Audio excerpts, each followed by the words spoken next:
जय हिंद। आज देखेंगे मादा जनन तंत्र। तो मानव जनन ह्यूमन रिप्रोडक्शन ये चैप्टर 2 है और इसमें मादा जनन तंत्र का सचित्र वर्णन कीजिए, ऐसा प्रश्न आता है बोर्ड एग्जाम में इंटरमीडिएट। और इसमें लॉन्ग क्वेश्चन ये पूछा जाता है इसमें देखेंगे इसका कैसे पूरी प्रक्रिया होती है। इसके अंतर्गत नर जनन तंत्र होता है, उसका सचित्र वर्णन करना होता है, और दूसरा मादा जनन तंत्र होता है, उसका सचित्र वर्णन करना होता है। तो देखेंगे इसमें मादा जनन तंत्र का सचित्र वर्णन कीजिए, ऐसा प्रश्न आता है परीक्षा में। तो इसमें हेडिंग वाइज लिखा जाता है। पहला होता है मुख्य जनन अंग। मुख्य जनन अंग जो होता है वो होता है मुख्य जनन अंग, जिनको कहा जाता है अंडाशय, ओवरीज। दूसरे नंबर पर आता है सहायक जनन अंग। सहायक जनन मुख्य जनन अंग जो है वो अंडाशय है, ओवरीज है, ये इनको अंडाशय कहा जाता है। ये है अंडाशय, और ये भी अंडाशय है। दो अंडाशय होते हैं, ये उदर गुहा के जो उदर गुहा में होते हैं और गर्भाशय के दोनों तरफ इधर उधर पीछे की ओर स्थित होते हैं। तो ये है योनि, वेजाइना जिसको कहा जाता है,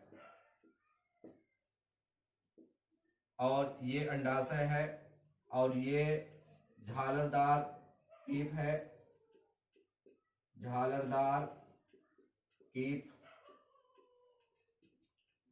और ये मध्य अस्तर है, ये अंदर वाला अंतः अस्तर है, ये गर्भाशय है,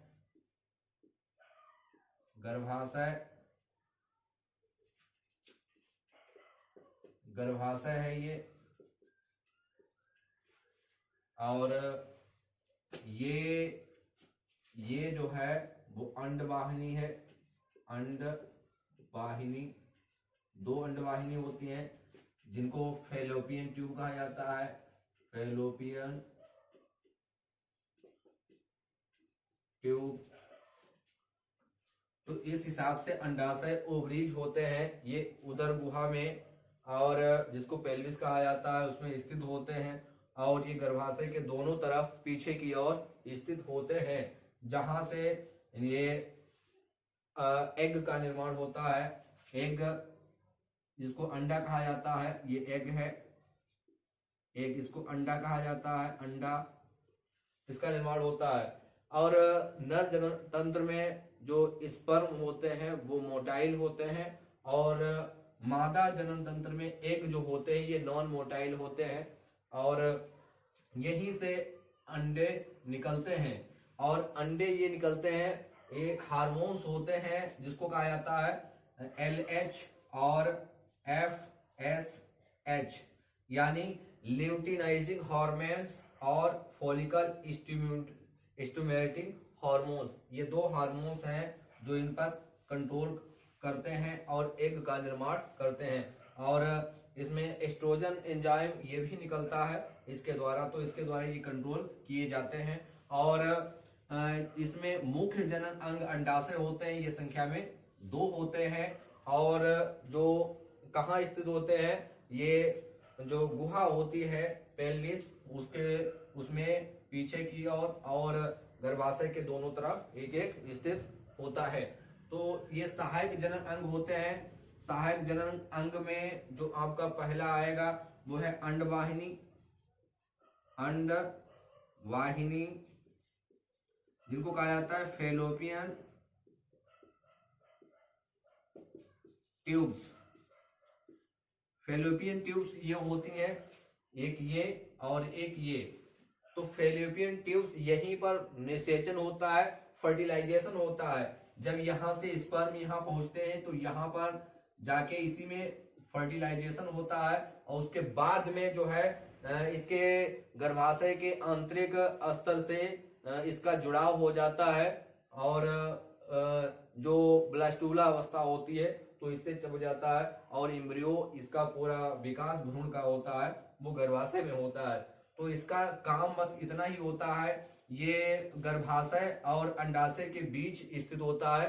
ये इन दोनों को जोड़ने का कार्य करता है जिसको कहा जाता है अंडवाहिनी, फैलोपियन ट्यूब्स। तो ये अंडवाहिनी जो है ये गर्भाशय और अंडाशय इन दोनों को आपस में जोड़ने का कार्य करते हैं। और एक जो ट्यूबेक्टोमी होती है, ट्यूबेक्टोमी में क्या होता है, यहाँ से जो स्त्री नसबंदी जिसको कहा जाता है तो यहाँ से जो काट कर अंडवाहिनी यहाँ पर बांध दिया जाता है इसको, और इसको कहा जाता है ट्यूबेक्टोमी। ट्यूबेक्टोमी इसको कहा जाता है। इसमें जब इसको काट कर दोनों को और बांध दिया जाता है तो इससे स्पर्म और एग ये आपस में मिल नहीं पाते हैं और इनमें फर्टिलाइजेशन नहीं हो पाता है। तो ये परिवार नियोजन की स्थायी विधि होती है जिसको एक छोटा सा ऑपरेशन करके इसको किया जाता है डॉक्टर्स के द्वारा। तो शिक्षा का मेन उद्देश्य है ज्ञान प्राप्त करना, ना कि कैरेक्टर खराब करना। तो अंडवाहिनी फैलोपियन ट्यूब्स होती है और दूसरे नंबर पर होती है जिसको कहा जाता है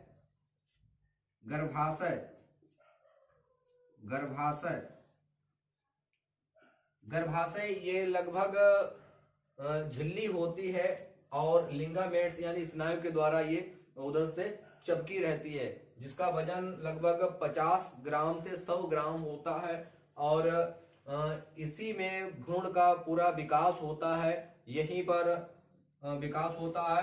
तो ये गर्भाशय होता है, ये झिल्ली नुमा होता है और इससे चपका रहता है। और फिर तीसरे पे आता है जिसको कहा जाता है यौन। तो ये गर्भाशय है, ये यौन है जो पेनिस के द्वारा, सिसन के द्वारा जो उसके स्पर्म ग्रहण करती है। उसके बाद में जब भ्रूण तैयार हो जाता है, परिपक्व हो जाता है और उसके बाद में फिर ये इसी मार्ग के द्वारा बाहर आता है, जो मेच्योर हो जाता है उसके बाद में, तो यहीं से इसी मार्ग से द्वारा बाहर आता है। तो इसे योनि कहा जाता है। फिर आता है अगला जिसको कहा जाता है भग।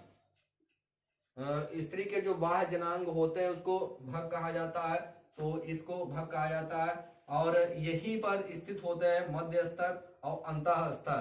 तो इसको अंतः मध्य स्तर कहा जाता है, उसके इधर वाले भाग को कहा जाता है अंतः स्तर। तो ये कुल मिला के ये सहायक जनन अंग होते हैं। फीमेल में मादा जनन तंत्र का सचित्र वर्णन इस हिसाब से किया जाता है। तो भाग है और उसके बाद में आता है तीसरा सहायक जनन ग्रंथियां। तो सहायक जनन ग्रंथियां होती हैं बार्थोलिन